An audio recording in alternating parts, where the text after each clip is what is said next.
नमस्कार, मैं आपका संदीप सर। कल हम लोग लट लकार के बारे में पढ़े थे, अनुवाद में लट लकार पढ़े थे। आज आप लोग जो है लिट लकार पढ़ेंगे।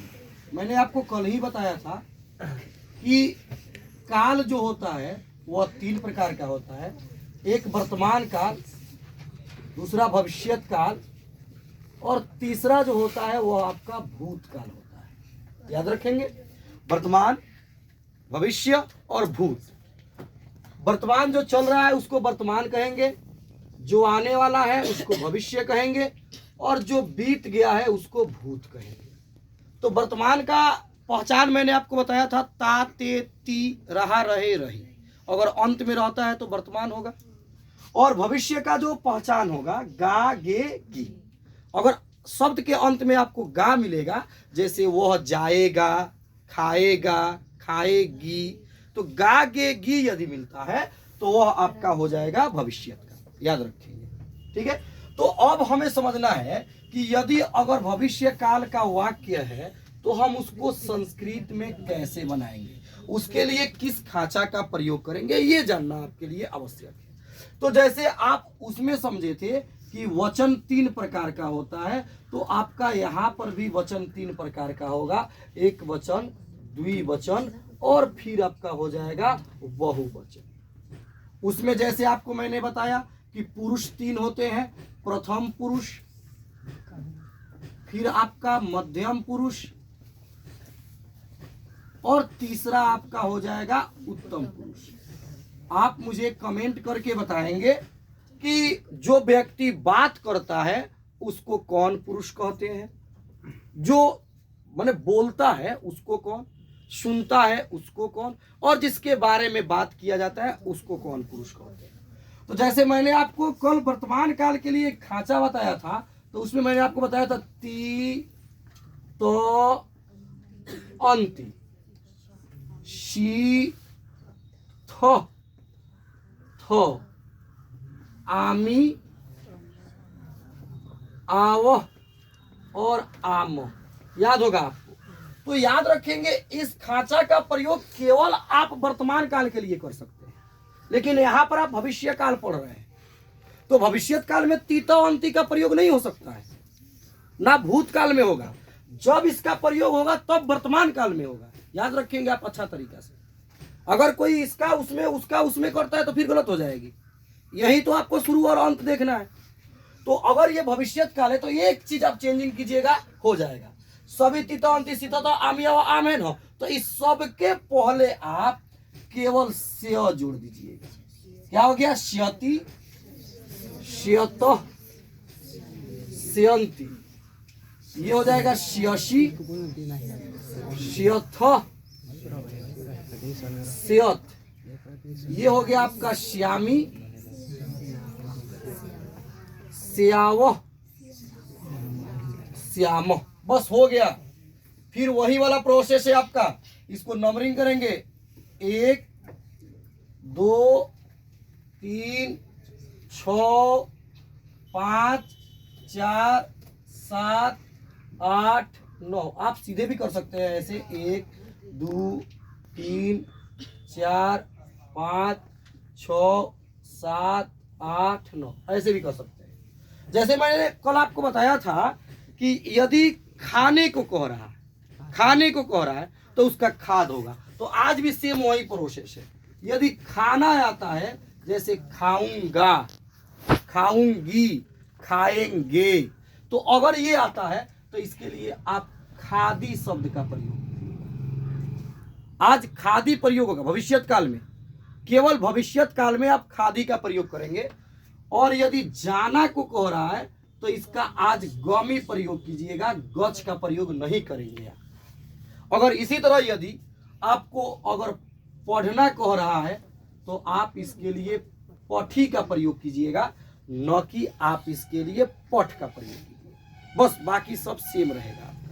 बस खादी, गमी और पठी भविष्यत काल में होगा, बाकी वर्तमान काल में और भूतकाल में आपका खाद, गच और पठ होगा। केवल इसके लिए थोड़ा सा चेंजिंग हुआ है। फिर से आप अनुवाद से जुड़ेंगे, सेम शर्त है, वही नियम रहेगा। यहाँ पर कह रहा है मैं आज पटना जाऊंगा, मैं आज पटना जाऊंगा। ठीक है, तो आपको करना क्या है, सबसे पहले आपका काम है कि मैं का खोजना, कि मैं का संस्कृत क्या होगा। तो बोर्ड पर एक एक करके आपको देख लेना है कि मैं का क्या होगा। तो देखिए, तो सह मतलब वो, तऊ, वे दोनों, ते, वे सभी नहीं मिला। तुम का तुम, जुयाम का तुम दोनों, जुयम तुम सभी नहीं मिला। और यहाँ पर अहम का क्या हो जाएगा, तो हम यहाँ पर मैं के बदले अहम लिख सकते हैं। मैंने कल आपको आज का संस्कृत बताया था, पिछले वीडियो में मैंने आपको आज का संस्कृत बताया है। आपको याद होनी चाहिए, आज जहां भी मिलेगा उसके लिए अध्यय शब्द का प्रयोग कीजिएगा। तो अहम अध्यय पटना कह रहा है, तो पटना का पटना हो सकता है, लेकिन आप यहाँ पर पाटलिपुत्रम लिखिएगा। मैं बताऊंगा लास्ट में, मौके जुड़ता है कल के वीडियो में। पाटलिपुत्रम जाऊंगा कह रहा है, यानी कि जाने की बात है, तो जाने की बात होगी तो गमी शब्द का प्रयोग किया जाएगा। तो यहां पर हम लिखेंगे गमी। अब अनुवाद का शर्त क्या होता है बउआ, जितने नंबर से शुरुआत करना है उतने नंबर से अंत करना है। तो आपने शुरुआत अहम से किया है, तो अहम कितने नंबर पर है, 7 नंबर पर। तो जब इसमें 7 नंबर पर है, तो यहां भी आपका 7 होना चाहिए। यही मेन चीज, आपके जो भी कॉपी गुरुजी चेक करेंगे वे यही देखेंगे कि शुरुआत कितना से किया है, अंत कितना से किया, बीच में क्या लिखे हो इससे मतलब नहीं है। बहुत ऐसे बच्चे होते हैं जिनको ये नहीं आता है, शब्दार्थ नहीं आएगा तो चलेगा वो, लेकिन शुरू और आपका अंत अच्छा होना चाहिए। तो अहम आपका है 7 नंबर पर, तो इसमें 7 नंबर पर क्या है, श्याम। तो बस यहाँ पर आप पुट कीजिए, आधा शो यह करे या क्या हो गया, गमी श्यामी। अब देखिए तो अनुवाद, अहम अद्य पाटलिपुत्रम गमी श्यामी, आसानी से बन जाएगा। एक बात विद्यार्थी आप याद कीजिएगा, ये तो अगर इसमें का रहेगा सौते तो इससे आप बना देंगे, लेकिन किसी विद्यार्थी का नाम रहे तो, जैसे राम, श्याम, मोहन, सोहन, रोहन, तब आप तब वो कई नंबर पर है, वो तो है नहीं इसमें। यहाँ पर 100 है, वहां पर वे दोनों है। तो अगर किसी भी व्यक्ति का नाम होता है, किसी भी व्यक्ति का, तो नाम आपका प्रथम पुरुष में जाता है। याद रखिए, नाम कौन पुरुष में जाएगा, प्रथम पुरुष में जाता है।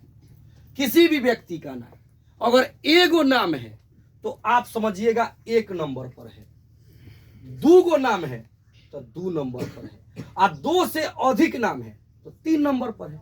जैसे हम कह रहे हैं, यहां पर आप अनुवाद देखिएगा खूब आसानी से, राम घर जाएगा, राम घर जाएगा। तो यहां पर राम है, तो राम का संस्कृत हो जाएगा राम का राम, और इसका संस्कृत मोह, राम। क्या हो गया, राम। और घर है तो घर का क्या हो गया, गृहम। जाएगा तो जाएगा का गौमी।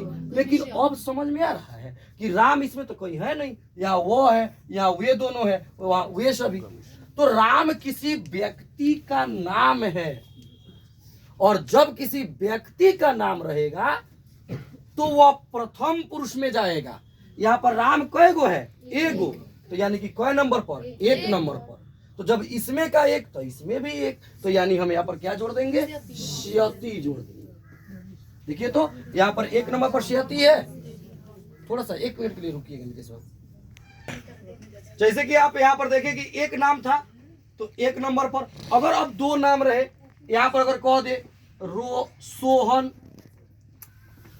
और रोहन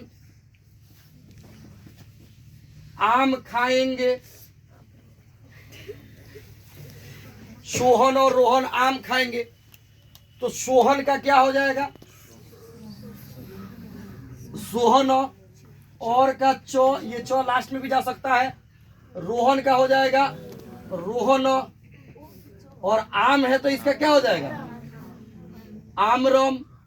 खाएंगे कह रहा है, तो खाएंगे का खादी होगा, तो यहाँ पर आप खादी लिखिए। अब सोहन रोहर।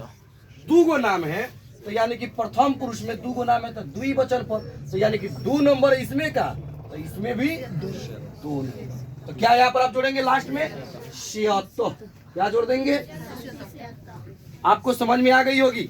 अगर किसी भी व्यक्ति का नाम रहता है तो नाम आपके प्रथम पुरुष में जाता है, और एक नाम रहेगा तो एक वचन, 2 नाम रहेगा द्विवचन, और 2 से अधिक नाम रहेगा तो वह बहुवचन होगा। ऐसे करके आपने 2 वीडियो में वचन के बारे में पढ़ा, उसके बाद आपने पुरुष के बारे में पढ़ा, फिर आपको 2 काल पढ़ाया गया, वर्तमान काल और भविष्यत काल। हम अगले वीडियो में आपको भूतकाल की जानकारी दे देंगे। रही बात कि बहुत सारे विद्यार्थियों का ये भी कमेंट आ रहा था लगातार कि सर आप किताब नहीं क्लास करा रहे हैं, तो हम लोग कोशिश करेंगे आपके एग्जाम से पहले 10 तारीख से पहले आपका सारा वीडियो अपलोड कर दिया जाएगा चैनल पे। आप वहां पर जाकर जुड़ सकते हैं, रिवाइज कर सकते हैं। अभी सरस्वती पूजा का थोड़ा सा भीड़ चल रहा है, इसकी वजह से हम लोग नई वीडियो अपलोड कर पा रहे हैं, लेकिन कोशिश करेंगे कि इसका अपलोड करें चाहे जिस माध्यम से हो। धन्यवाद। हम लोग कल आपको भूतकाल के साथ मिलेंगे।